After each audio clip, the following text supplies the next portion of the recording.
Buenas tardes, les doy la bienvenida al canal, esperando que pasen un rato entretenido entre las tinieblas de la historia. Esta semana hablaremos de la historia de un famoso pirata de cuya larga barba colgaba las mechas con las que encendía sus cañones, y la historia de una bandolera gallega que nació humilde para convertirse en una liberadora de una sociedad reprimida. Así que espero que disfruten de una tarde de sofá con una luz tenue y relajante y un té de su gusto. En el programa de hoy, Barba Negra y la bandolera gallega Pepa Aloba. Bienvenidos al Rincón de las Historias. Audiomisterios.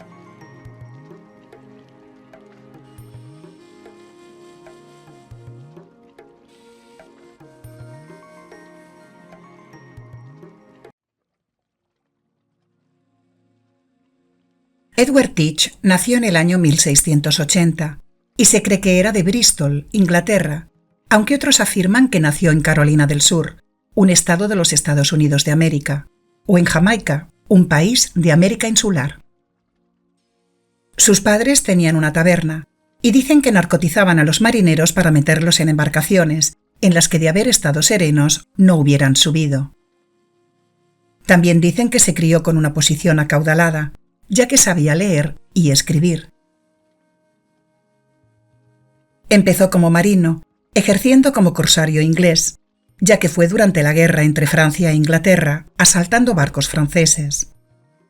Pero al terminar la guerra se quedó sin trabajo, así que dejó de ser corsario y se convirtió en pirata, a las órdenes de Benjamin Hornigold, un pirata inglés de principios del siglo XVIII, cuyo barco se llamaba como él, Benjamin. Y con él formó parte de las capturas de un carguero español procedente de la capital de Cuba, La Habana, otro de las Islas Bermudas, un territorio británico, y de Madeira, un archipiélago de 4 islas. En 1717, con unos 37 años, apresó un gran buque francés, al que rebautizó con el nombre de The Queen Anne's Revenge, la venganza de la reina Ana, y con el que durante 7 meses, y armándolo con más de 40 cañones, lo utilizó como arma principal, aunque no siempre lanzaba las bolas de cañón para hundir los barcos, ya que en ocasiones quería dañarlos lo menos posible, para no estropear lo que después podía robar. Así que diseñó bolas de cañón de trozos de lona, telas fuertes de algodón llenas de clavos, cristales y balas de plomo, y las metía en los cañones, por lo que eran letales para los tripulantes del barco enemigo, sin causar grandes destrozos en lo demás. Pero no siempre era así, a veces sí causaba el mayor daño posible, ya que ataba 2 bolas de cañón juntas y las lanzaba hacia el barco enemigo. Viajó desde la costa de Honduras, un país de América Central, y costas en el Caribe, hasta Virginia, un estado del sureste de los Estados Unidos, pasando por la frontera de El Salvador, país de América Central. En una primera ofensiva se enfrentó a un barco de la Armada inglesa, pero al verse inseguro y con perjuicio, el barco inglés se retiró, y él lo dejó huir, suceso que le dio respeto y renombre.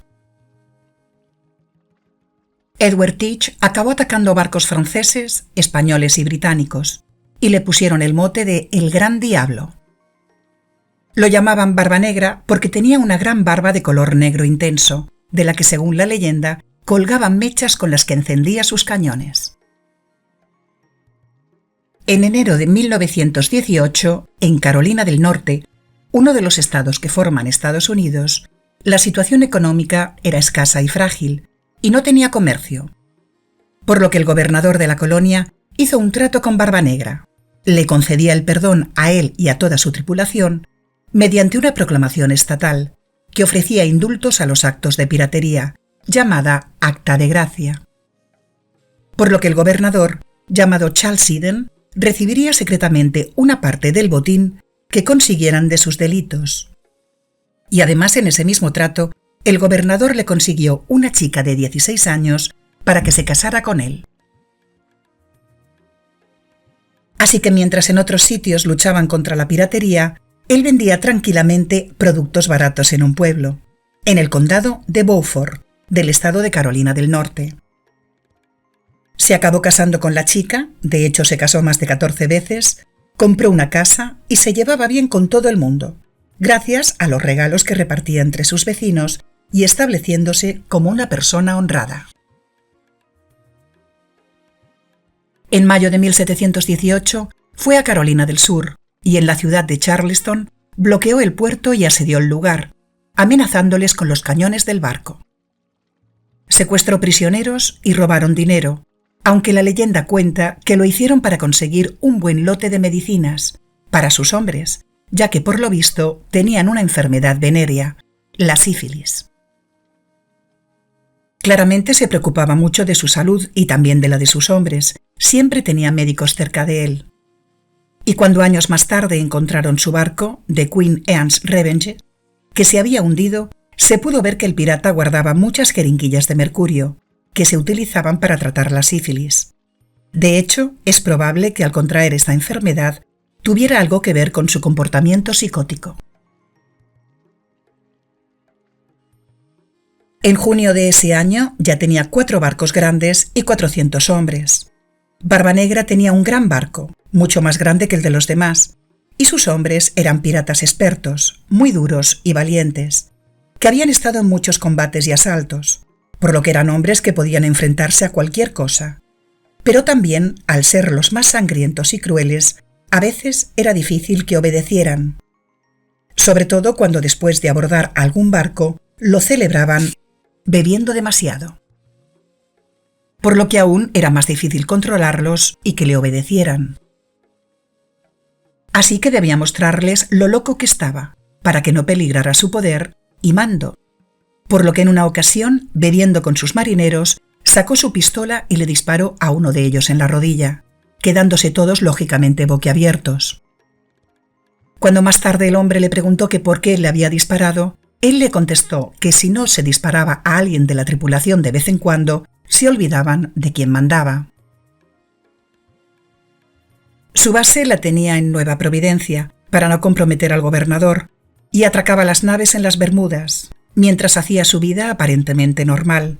Asistía a las fiestas del gobernador, donde por supuesto Barbanegra no sabía comportarse, y acosaba e incomodaba a las mujeres.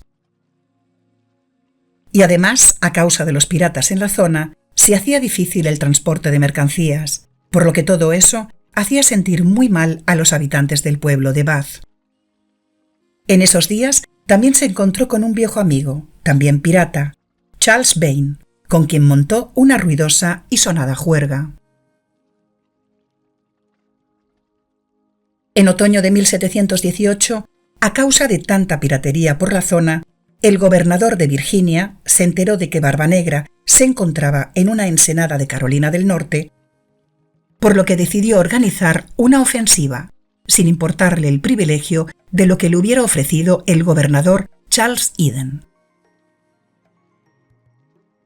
Por lo que envió 2 barcos, uno con 30 y otro con 25 tripulantes, y 2 embarcaciones de vela pequeñas, llamadas balandras, y toda la flota bajo las órdenes del teniente Robert Minerd.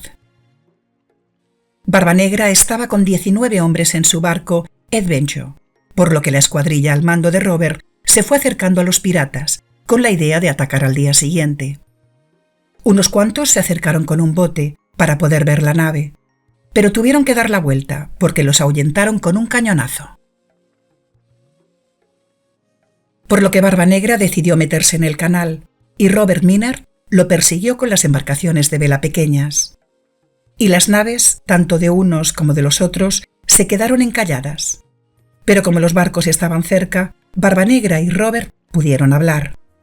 Y mientras uno le dijo que no le daría trato de favor y que lucharía a por todas, sin clemencia ni piedad, el otro no paraba de soltarle insultos y groserías.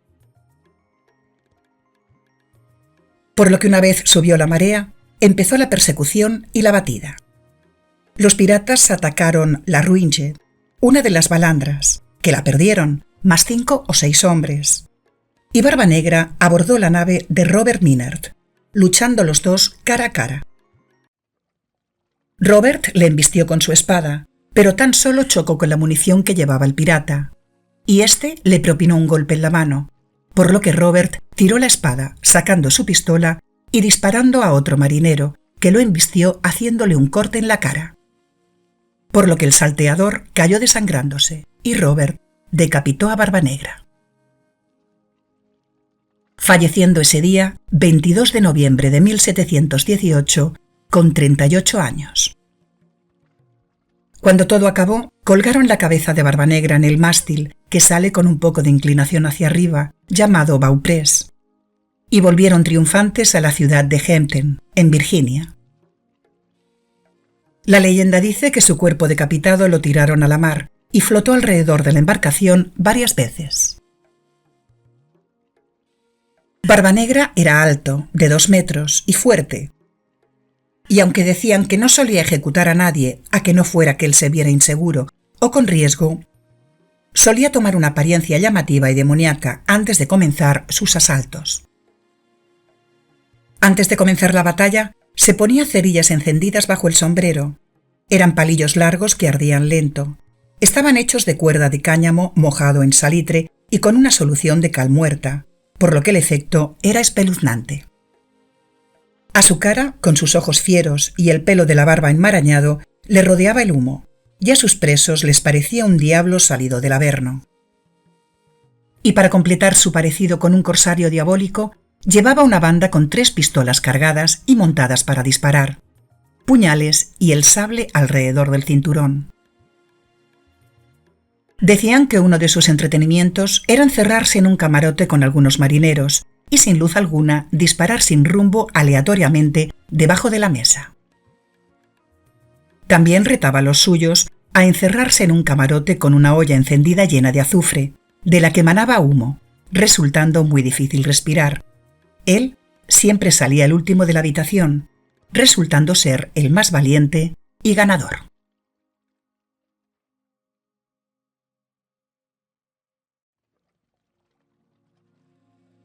Pepa Loba fue una bandolera de Galicia. Relacionan su imagen con una interpretación del hombre lobo, tan común en la cultura gallega. La mujer con capacidades sobrenaturales, capaz de comunicarse con los lobos y manejarlos. Peeira o Fada dos Lobos es el nombre que reciben en la mitología gallega y portuguesa. Pero no se hace, sino que se nace, y popularmente se cuenta que está destinada a serlo la 7ª hija de un matrimonio que solo ha tenido descendencia femenina, y también se dice que lo será la 7ª hija de una 7ª hija. Por el contrario, los hombres, cuando están malditos, viven condenados a convertirse en hombre lobo, pero la mujer conserva siempre su apariencia humana, siendo su capacidad la de manejar a su antojo a los hombres lobo o a los lobos. Según se cree, nació en la provincia de Pontevedra, en el año 1835. A su madre la llamaban Falucha, y su padre no se hizo cargo de ella, por lo que vivió con su madre muy humildemente hasta que falleció muy joven, dando a luz a su hijo. Fruto de un abuso del veterinario del pueblo, del que Pepa Loba fue testigo, por lo que la marcó para toda la vida. Con 5 años se fue a vivir con su tía Dorinda, criándose en un ambiente rural muy pobre, en la Galicia profunda, y la acompañaba a las ferias para mendigar. Después la puso a trabajar cuidando el ganado, entre otras labores, y a partir de ahí la empezaron a llamar Pepiña a Pastora.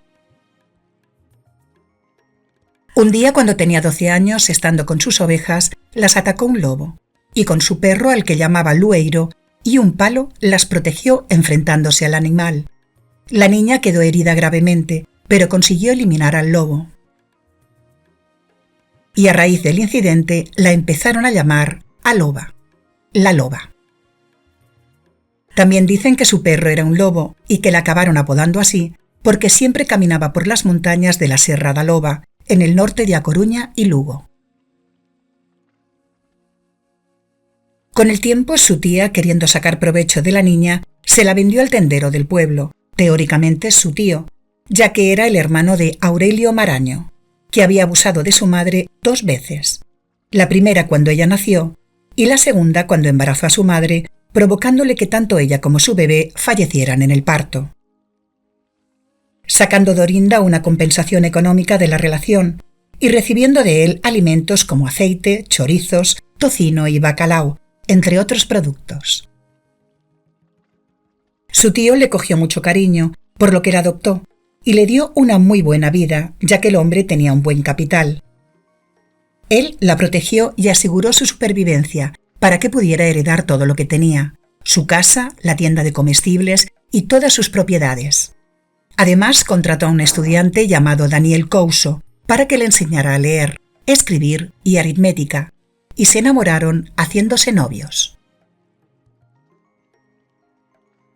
Pero un mal día atracaron al tendero y le quitaron la vida de un navajazo en el corazón, y a Pepa la acusaron del delito. Todos los vecinos y la gente del pueblo creían en ella y la veían incapaz de ser la culpable, pero la justicia así lo creyó, acusándola tras un juicio amañado a cadena perpetua en la cárcel de Pontevedra. La gente pensaba que podía haber sido el padre de ella, que era un verdadero salvaje, que casualmente era el hermano del tendero, y probablemente pensando que se quedaría sin la herencia, ya que el hombre le dejaría toda su fortuna y propiedades a la niña, le quitó la vida a su propio hermano y dejó que culparan a su propia hija. A Pepa Aloba la metieron en la cárcel, pero en una de las visitas del cura, Pepa le agredió dejándolo inconsciente y se escapó disfrazada con su túnica. Al escapar de la cárcel, lo primero que hizo fue vengarse, yendo en busca del hermano del tendero, su verdadero asesino. Consiguió una pistola y junto a Lueiro, su perro, lo buscó para quitarle la vida, aunque al final fue el perro quien lo hizo mandado por ella. Después se reencontró con Daniel y se escondió en el monte, esas montañas que tanto conocía, y con el tiempo creó un grupo de bandoleras, a las que llamaban a Cuadrilla de Pepa Aloba, formada por mujeres que rescataba de una vida de violencia y abusos, con las que empezó a robar en casas nobles y pazos, que son las casas grandes señoriales de campo típicas gallegas, además de asaltar en los caminos. Y con ellas se fortaleció y se dio más a conocer, considerándola una justiciera y sintiendo el pueblo admiración por ella.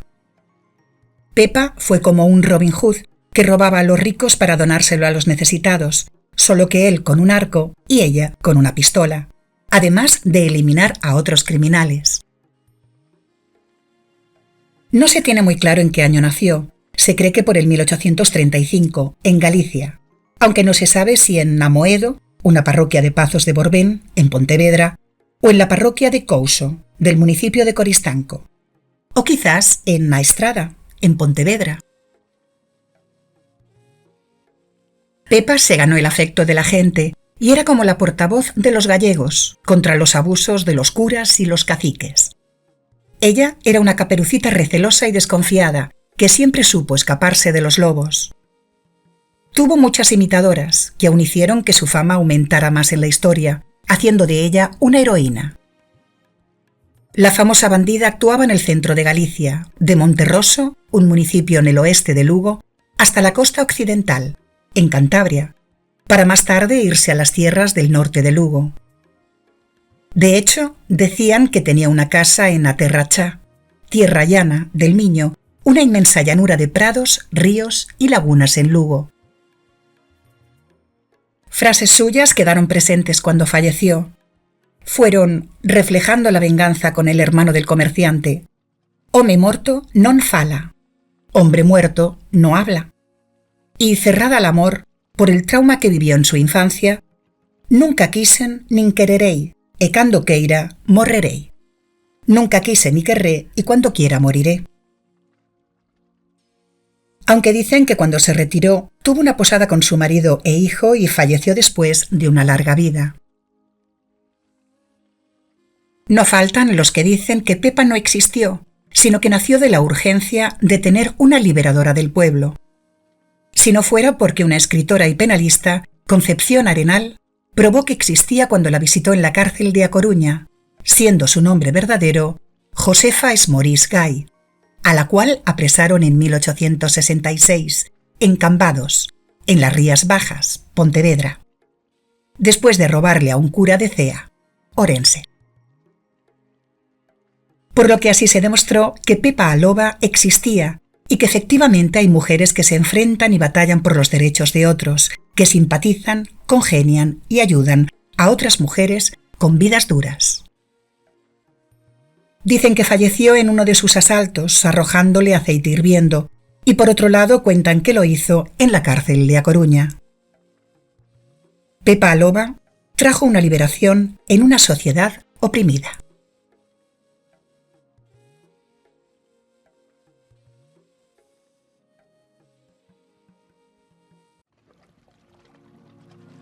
Si les ha gustado, por favor accionen la campanita de notificaciones para saber que ha sido de su agrado y poder seguir ofreciéndoles contenido. Compartir y darle a like para ayudarme con el canal. Hasta la semana que viene con nuevos relatos de Audiomisterios.